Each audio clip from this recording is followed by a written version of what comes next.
Cake cutting হয়ে যাওয়ার পর আমরা একটু ঘরে এসে বসেছিলাম, কারণ প্রচণ্ড গরম লাগছিল। তারপরে দেখলাম যে পেখম আর বাবি মিলে খেলা করছে। আসলে ওরা জানো তো একদমই সেম এজ, মানে 7 দিনের ছোট বড়। পেখম 7 দিনের বড় আর বাবি 7 দিনের ছোট। আর এই পুচকুগুলোকে দেখতে পাচ্ছ, এরা হচ্ছে রায়ের স্কুলের বন্ধু। তো আমি এটাই দেখছিলাম যে ওরা প্রত্যেকে ফোন নিয়ে ব্যস্ত। এনিওয়ে, শাড়ি পরা যাকে দেখতে পাচ্ছ সে হচ্ছে আমার কাকিমা, আর ইয়েলো কালারের কুর্তি সেট পরা যাকে দেখতে পাচ্ছ সেটা হচ্ছে পেখমের মাম্মা।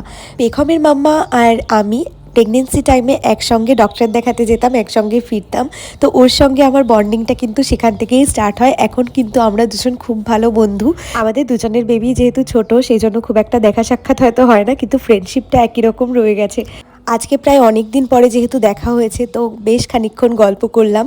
দেন খেলাম একটুখানি বার্থডে কেক, যেটা রাখি দিয়ে গেল। দেন খেলাম একটু পরে কোল্ড ড্রিঙ্কস। আর এখন আমরা ডিনার করার জন্য বসে গেছি, কারণ অনেকটাই রাত হয়ে গেছে, বাড়ি ফিরতে হবে। ডিনার করতে বসে গেছি। ডিনারে আজকে যা যা মেনু ছিল প্রত্যেকটাই খেতে বেশ টেস্টি হয়েছিল। তো খাওয়া দাওয়া কমপ্লিট করে দেখলাম বাবি এখানে নাচ করছে, কারণ গান শুনলেও আর নিজেকে কন্ট্রোল করতে পারে না। খাওয়া দাওয়া কমপ্লিট করে বাড়ি ফিরতে ফিরতে অনেকটাই রাত হয়ে গেছিলো। বাড়িতে এসে ফ্রেশ হয়ে নিয়েছি। তো আজকের মতন এতটুকুই থাকছে। দেখা হচ্ছে নেক্সট মিনি ব্লগে। Till then stay tuned and stay connected.